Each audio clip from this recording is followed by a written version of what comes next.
Hello, you wonderful people, and welcome to another episode of Crime Centric. This being a show where I talk about TV shows that are crime dramas. For today's episode, I'm going to talk about The Cleaning Lady, Season 4, Episode 10. Great episode. A lot of really interesting things went down in this episode, so let's break it down. Okay, so we had that opening, which for whatever reason, don't ask me why. For whatever reason, when we had that opening initially, I was like, is this supposed to be like, for whatever reason, I thought it was in the past and that it was going to be like a young Ramona and Jorge, but it's like, no, it's a completely different family that is tied to Sin Carter that got killed. I would just hope, like, the fact is they showed the little boy under the bed and then we saw someone peek under and we heard the gunshots, but I was like, there's no way it went down like that. And when Tony shows up there later, everyone's dead. That is horrendous, especially as a mom to see that. That sucks so much. Because she got called there. I was like, oh, maybe the dad or somebody's still alive. And when she went over to the mom and the mom was not only dead, but also the daughter, you're like, no way. And then I was like, well, the son's got to be alive, right? And then she sees a pool of blood from underneath. It's like, no, he definitely got clipped. It's like, once again, this is the cartel, man. They don't play games. If it's meant to send a message by wiping out an entire family, that's what's going to happen. Going after families has always been a big no-no, but like all that's out the window right now because El Don said it last episode, is like, by screwing up this deal, there's a lot of people that have a lot of money at stake. You owe a lot of people money, and the moment they find out you don't have it, like, they're going to come for your throat. It's like, he's like, well, we got a heist coming up in 2 days. It's like, no. You do not have 2 days, especially now that we're dropping families. Yeah, and the worst timing is that Jorge gets busted by ADA Herman because they find Rex Buckley's like photo with his blood on it, but it's like, right, that was with his family's with the duffel bag with the money and stuff. So this is all a setup. So while Jorge's dealing with Herman, it's up to Tony to kind of run things. This is her queen pin status right now. And initially Eldon is telling her to go underground, but then it's like he ended up taking her to kind of what is the harder Sin Cara. It's not the same thing, but it just kind of makes me think of like when you find out what the blacklist actually is. It's not the same thing, but it kind of gives me that same vibe of like, oh yeah, this is basically what at the heart of Sin Cara, this is kind of where the most important stuff is. And Tony notices there's a family photo of her, Luca, Violetta, and Jorge. So it's like, right, you are very important to him. Because she doesn't know where they stand, because she's still under the belief like, yo, we're a fake family, because she didn't listen to the message. We'll talk about that later. So, because Jorge was just like, don't worry about it, just delete it. But yeah, she kind of has to rein things in because she hears about the heist, but it would involve killing 2 innocent drivers, and she wants to go about things her way, which even Del Don is like, you are clever when your back's against the wall, but he's like, your back's not against the wall right now. The fact is, you're in free fall. We're all in free fall because we're all doomed if we don't figure this situation out. Then Fang shows up. I'm messing up. I'm saying it it's Fong. Fong shows up and he knows Jorge's in prison, but he's like, I'm not the one you have to worry about. It's my boss, Ko. Now, Ko, if I go to him with a bag of nothing, he's not going to kill me. He's going to come here and kill all of it. He's going to burn Sin Cara. So you kind of need to get that money. And, this is where Tony steps in being like, right, well, if Jorge, she's even saying like, yo, Jorge being locked up is actually part of the plan because while the heist is going on, he needs an alibi. We need to be able to kind of have deniability for Sin Cara. So it's like, yeah, I'm running the show. And he's kind of thinking it's a joke. He's like, oh, cleaning lady to head of the cartel. And O'Donnell's like, yo, this ain't no joke. This is what it is. So don't look at me, look at her. She's the one in charge here. So she has her sit down with Heller, which obviously he admires her spine of steel, does not stop him from making a very racist remark because he's like, oh, his macchiato, he can always count on it at the same time every day. His macchiato also teaches him not to trust anyone darker than him. And it's just kind of like Tony has to take that on chin. I was like, cool. It's like, yeah, just slide in that racism right there. It's like, because even Tony's like, yeah, we'll forget like who blew up whose place first, and he's like, oh, even more impressive that you're willing to look past the fact is like that my people shot you. It's like, yeah, like, because it's like, yeah, let's stop the games. You stole something that was rightful like ours. We'll call it square, $250 million. But he's like, well, no, Jorge didn't show up for the deal. At the end of the day, it's not about the money. It's about the principle of it all. It's just also like Well, and you also showed your true colors by being like, well, also I'm not gonna like give up my money to out of principle to someone darker than my macchiatos. It's like uh, because that racism doesn't just come out of nowhere. That's baked in there. So not just Heller, not just Sam, his entire family, I think, has that problem because his daughter Hunter and her deals with Ramona and everything. It's just constantly underestimating them. So, and that's going to come back to bite them in the ass time and time and time again. So now it's like Tony gets banned from the building. So it's like, how do we deal with this? So Tony goes to Fee and Benny, and Benny actually has an idea of basically we tackle this from a ransomware situation. Basically, hack into their system with this ransomware on this hard drive, on this thumb drive, and shut down all of his operations. And every minute that his operations are shut down, he's losing millions and millions of dollars. And they'll be the only ones with access to everything. They'll be the only ones that can give him the password to unlock everything. Problem is, before they could even get their plan really started, Fong shows up. And now it's like, he knew Benny was out there. He knew Tony was responsible. He just didn't have any proof. And now I was just scared for Benny because they went out of their way to recap that in the opening. I'm like, oh, like with Fong in this episode, I was like, are they going to tie those two together? And yeah, they did. Because he wanted to know, like, well, I guess he figured, like, Benny had to be somewhere, and with everything going on, like, they followed, like, Fee to here at one point in time. Well, they went here looking for Benny and only found Fee, before. I think he was legitimately just being like, yo, with everything going on, why are you at this cleaning lady place? But now it's like, oh, it makes sense. I just happenstance to come across a valuable asset that kind of ran out on me and screwed me over. So now it's a situation of, well, now we've got Fong here breathing down our necks. Once again, it's self-preservation on his part because it's like, I need the extra motivation to motivate you guys to do what you need to do. So Tony gets all dressed up and dolled up and is making her move to get to Heller. And we find out how she's going to do that is she goes to Greta because Greta is the insider, which I'm like, oh, that sucks. Come on, Greta. That's not cool. It's like, yeah, the kids actually do love you and you look after them. It seemed like you're a pretty decent person. But she says it's because she needed money for her surgery. It's like, I guess Jorge and them do not pay you well enough, because she was saying basically it was a surgery to make herself look prettier, like it was going to be like a plastic surgery thing, I guess, to be like younger and stuff. So it's like, oh, that's such a shame to betray. I mean, that's kind of like a crazy thing to betray the cartel over. Like, like how did you? I guess you're stupid enough to think that no one will ever find out. But it's like the reason why Tony figured it out is because she's like, because you visited Heller, and also Heller referenced the fact is I'm wearing Jorge's dead wife's clothes. The only people who know that I was wearing her clothes was Jorge, me, and you. And she's so apologetic, and it's like, oh no, I know that the kids love you, and that's the only thing keeping you and giving me that card. It's the only thing keeping you from getting buried today. So how do you handle the Greta thing going forward? You're probably going to keep her on a very tight leash. You're going to probably have like guards keeping an eye on Greta. Most likely will get fired. You're not going to die, but it's also like, we also want to keep you close because we can't take the chance you out there in the wild having the knowledge that you do about what we do. So might as well keep you close now that we know. And now like, cool, you screw up again, you are dead. So we're scaring the shit out of you so that you never make this mistake again, because if you do, it's kaput.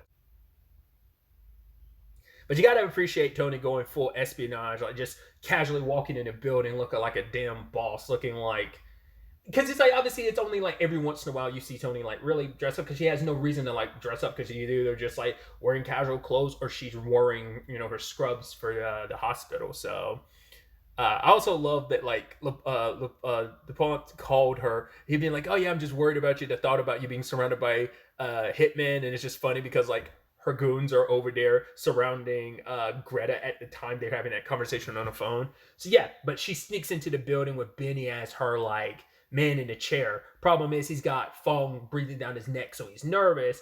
But I love Fee try to give him a motivational speech. She's like, you're it's just like Die Hard, and you're trying to get the thing. She's just like, I'm sorry, I've never seen Die Hard. And it's just like, yeah, but you're like Tom Cruise in Die Hard, which I was like, it's Tom Cruise wasn't in Die Hard, Bruce Willis was. And then she's just like, that's right, because Benny Wang is the new action hero. And he led her to where she needed to. All she had to do was plug in the thumb drive. They didn't notice it because usually that takes time. So you're like, oh God. But luckily they didn't see her plugging it in. Took her to Heller's office. Everything kind of got shut down. She pulls a strap on him. And it's like, yo, he's like, you don't know how to use that. She's like, yes, but I've sewn up bullet wounds and kind of dissolved bodies and stuff like that. So she's like, I've always wondered what it's like to be on the other end of things. So you knew that contingency plan was going to come into play, considering Eldon was like, oh, I'm going to teach you how to use a gun. But she's like, no, this is my way of doing things. It's like, you need to learn how to use a gun. But it's just little things that Tony tries to mitigate, like crossing that line too much. She's trying to stay as good as possible, try to keep the least amount of people dying, even though because of this whole situation, more and more people are dying. That's the reason why she's doing what she's doing. But still, at the very least, if you can keep one or two more people alive, it's Gucci. So ended up getting Heller to send over the money. I even love where he's just like, who are you? And I was curious. I thought she was going to say the thing of, I'm a cleaning lady or something, but she's like, I'm Sin Cara. I was like, even better. I also appreciate and I love it where she was going down the stairs and she was talking to that cleaning lady like, oh my God, you're doing beautiful work. This building sparkles. So when people asked her later, I was like, oh, did you see that woman? She's like, I didn't see anybody. She walks away smiling. I'm like, yeah, because it's like you always want to compliment people and want to be nice to people because you never know how it's going to help you out in the end. So that balked Tony a little bit of time. So yeah, I thought that was, and obviously considering like working the job she's worked as a cleaning lady, like Tony respects, like, yo, like I understand the grind, I know the hard work, I want you to know your work is not going unnoticed, you are appreciated. And she's like, thank goodness, because also dressed the way Tony is, so she's probably assuming like literally no one else in this building who's here shows me any respect, but Tony would. So I just thought, once again, a little detail that was kind of nice. And like I said, not the biggest help, but it still helps in the long run because that still bought her enough time where the guards didn't know exactly where she was. So I just thought that was nice. But yeah, when it's all said and done, they got the money. Heller got control of his systems again, which I'm like, well, I'm curious to see what the backlash for this will be. He still has the mining right, so he still wins in the end, but it's still the thing of he lost. He might have won the war, but he lost this particular battle, and that's going to irk his nerves because it's like, once again, that brown person beat me. I don't like that. I don't like that at all type of situation. So I can see him even with this win. It's like because he can't stand having lost it all because he underestimated them. And once again, it came back to bite him in the ass. He probably will strike back. Maybe, maybe not. Who knows?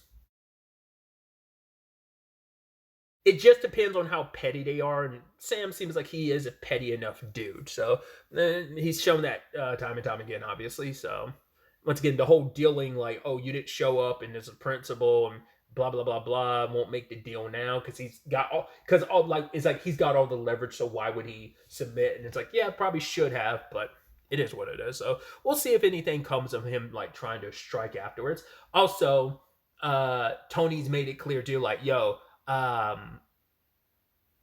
basically Benny better be fine and okay when I get back there, we're gonna have a problem. So luckily it seems like Benny is okay because the deal from this was when this is all said and done, Fong, you leave Benny alone. And I'm just like, okay, but I'm also like, I'm scared. I'm still scared that something can come back around and happen to Benny. But I hope not, because especially because him and Fee went into, they're semi-business partners. He's not making any money yet, but he's a business partner in this whole operation because she let it slip. She's like, our operation. He latched onto that. So, but yeah, the other side of this episode, we have Jorge talking to Herman, who was like, oh, I got you dead to rights. But Jorge is like, yeah, you're being set up. I'm being set up. Someone inside of you, because he's like, I didn't have that photo. It was in the money bag. So someone took that evidence and planted it. So you've got some dirty people here. I mean, to be fair, Jorge's got people like connected. That's how they've kept an eye and ear on what Herman's been up to. But yeah, he goes to the evidence locker and it turns out someone checked it out. So him and Jorge sit down and it's just kind of like Jorge's like, hey, I'm not trying to strike a deal with you or anything. I'm saying at the end of the day, let's root out whoever is on the inside trying to screw me over, because that way we clear the deck and then basically it continues being a fair fight, So we both kind of it goes back to being a stalemate, and we kind of fight this fight fair because no matter what it is, even though he's kind of got Jorge dead to rights, knowing like right someone fudged all this, because for one, this could always come back to bite him if it's revealed like yo some evidence were planted. You want your case to be rock solid, so he has all the motivations to root out the evil and get Jorge on legitimate charges versus like oh some trumped up stuff that came about because some planted evidence. So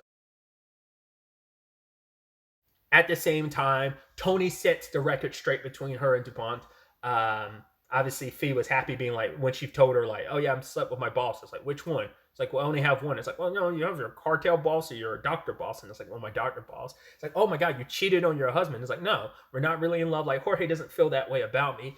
But when she went in kind of the Sin Cara safe room, not only did she include the photos from that family that was killed this episode, the children, I was like those school pictures, like that's heartbreaking. But she heard Jorge's message. So, but yeah, when it's all said and done, she kind of lets DuPont down, being like, I'm sorry, I have a family and a husband, and I kind of want to make that work. And it's sad because it's like, yeah, she's putting all this effort in, and you're kind of like, all right, that's kind of good. Like this didn't go on longer than you thought it would.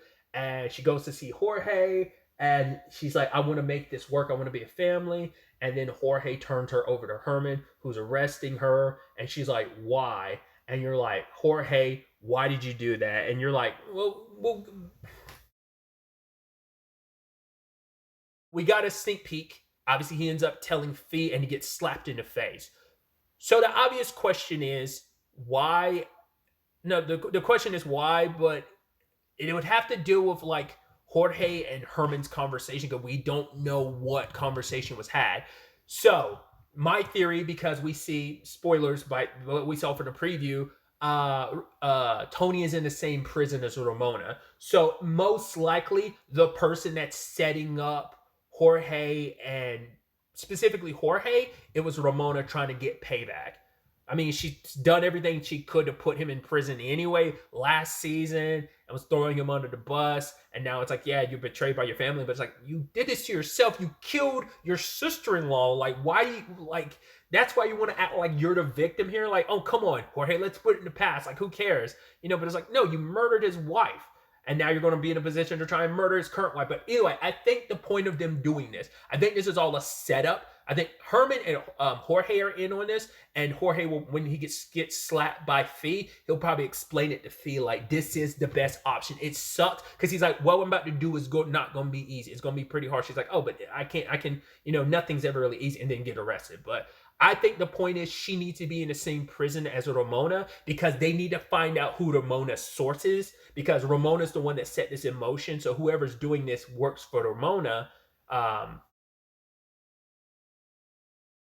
Because I think I saw from the preview, what's her face? The woman that was like Ramona's right-hand person. I think I saw her in the preview. So either she's in jail too, or I don't remember, because I think the context was spoilers. I think she was there with Luca. So I don't know if she got away like when it was all going down and I got out of the police net, or maybe she is in prison. I don't remember. I feel like I saw her, but it could have easily been someone else.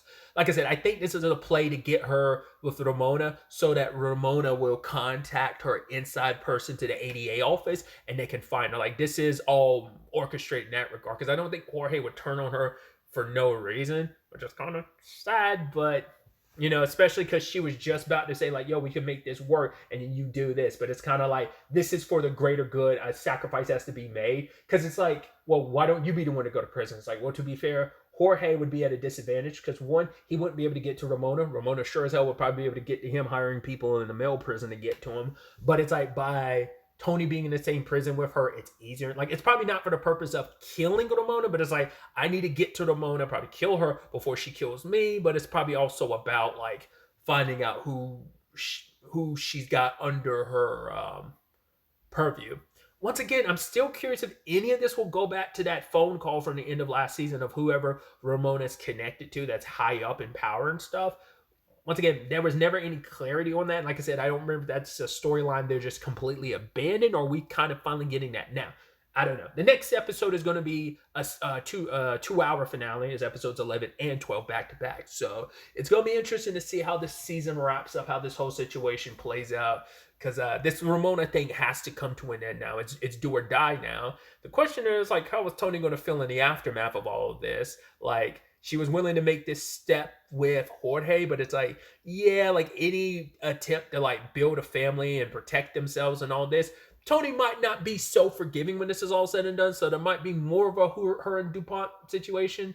Like maybe when this is all said and done, like they blow up the marriage situation and it's like we are kaputs, but or maybe Tony can look past it for the greater good. It's still kind of like, yo, you should have filled me in. Probably won't fill her in until after the fact, until she gets arrested, which is going to be super shitty and sucky that this happened. But we'll see how this all, like I said, shapes up and plays out for the season finale.